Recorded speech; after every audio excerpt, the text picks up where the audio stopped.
3 days after I buried my uncle, a woman in a tennis outfit pulled up to my inherited lakefront cabin in a pearl white Escalade, shoved legal papers in my hands, and told me to sign my lake over to her HOA for $1 a year. What she didn't know, and what my uncle had been quietly preparing for decades, was that I owned the docks her entire neighborhood depended on. Every single one. And she just made the worst mistake of her life.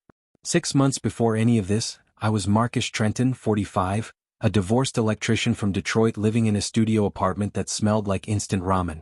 My ex-wife got the house, I got the legal bills. Then my great-uncle Silas died and left me something I never expected: 2 acres of prime waterfront in Michigan, 400 feet of Lake Winnebago shoreline, underwater rights, and an 8-slip marina generating $1,600 a month in rental income. I didn't even know what underwater rights meant at the time. I just knew this place smelled like pine trees and fresh starts. 3 days after the funeral, 3 days, I'm measuring windows when gravel explodes under the tires of that Escalade. Out steps this woman radiating entitlement like heat off summer asphalt. Belinda Crankshaw, HOA president, designer sunglasses, fake smile that could cut glass. She's got 2 nervous board members trailing behind her like ducklings. She shoves a folder at me claiming the lake is community property and demanding I sign marina operations over to the HOA for $1 a year. Then she drops the threat with a sweetness that made my skin crawl. 48 hours. Sign willingly or we'll destroy you in court. Ask the Hendersons how that worked out. Oh wait, you can't. They sold and moved away after we made their lives hell. I stood there holding those crisp official-looking papers and something clicked inside me. 20 years in construction teaches you to recognize a bluff. That night, I dove into Uncle Silas's journals. What I found changed everything. Page after page, Uncle Silas had documented every move Belinda made for 40 years. The Kowalski family forced out after 18 months of lawsuits. A young couple driven away by constant violation letters. And then one entry stopped me cold. He'd written that the entire HOA owed him $12,000 a year under a 1999 county easement agreement, and they hadn't paid since 2017. He called it the nuclear option.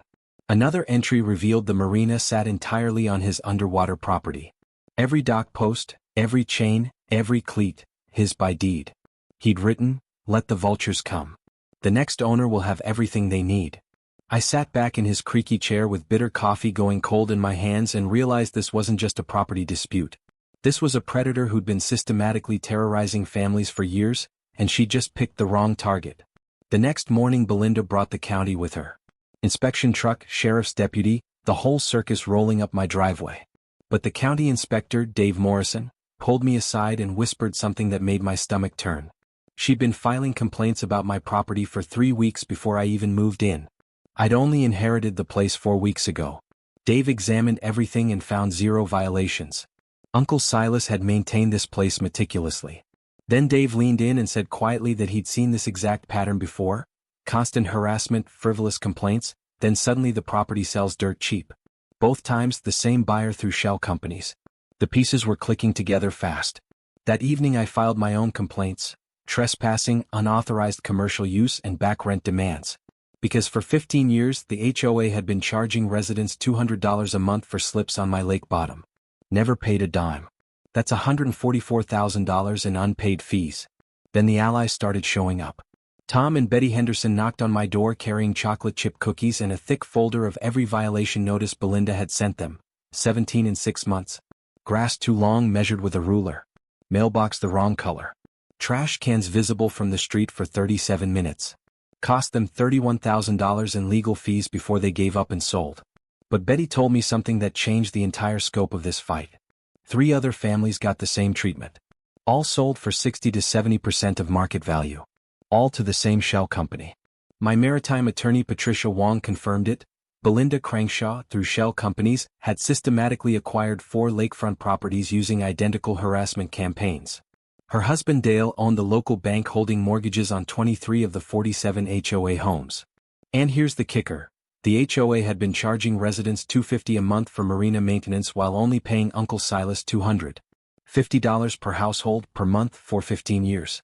$36,000 stolen from their own neighbors. I sent certified letters to all 47 households explaining the financial fraud and announcing that marina operations would cease until the HOA settled their debt. Boats removed within 30 days or considered abandoned. My phone started ringing, Not with angry calls, with desperate ones. Half the neighborhood kept their boats in my slips. Then Patricia called with the piece that made everything collapse in on itself. She'd found the 1999 easement agreement stuffed behind Uncle Silas's filing cabinet in an envelope labeled, "For my heir, when the vultures circle." The HOA's entire legal right to access the lake depended on annual payments to the property owner. They'd made 0 payments since 2017. They owed $147,000 in back fees. Without that easement, 31 of 47 homes would lose lake access entirely, a $2.3 million collective drop in property value overnight. Suddenly I wasn't the one fighting for survival. Belinda was.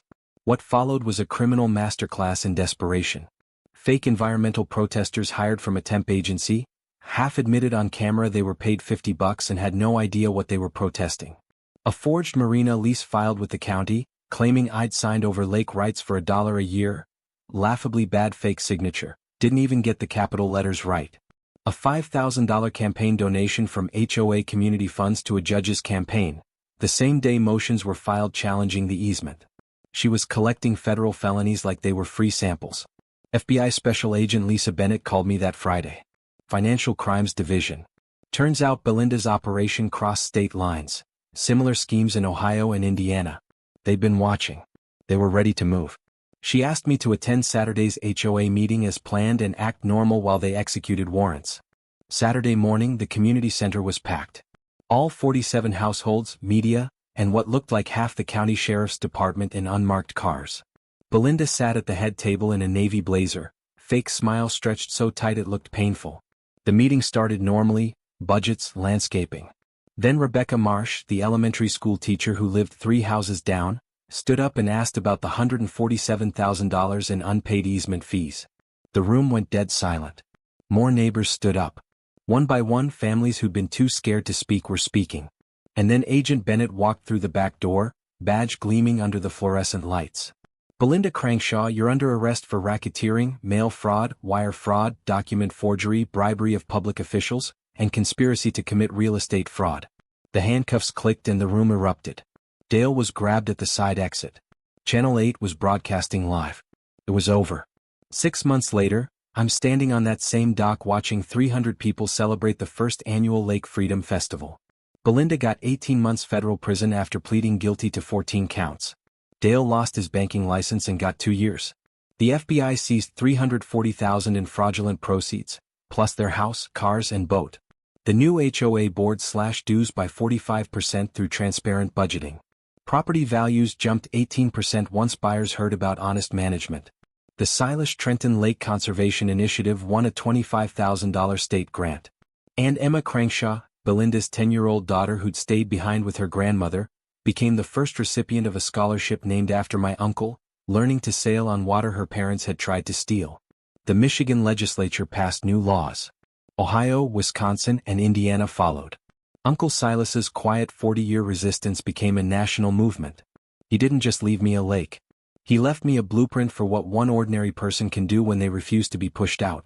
If you've got your own HOA nightmare, or just love watching justice land exactly where it should, drop it in the comments and tell me where you're watching from.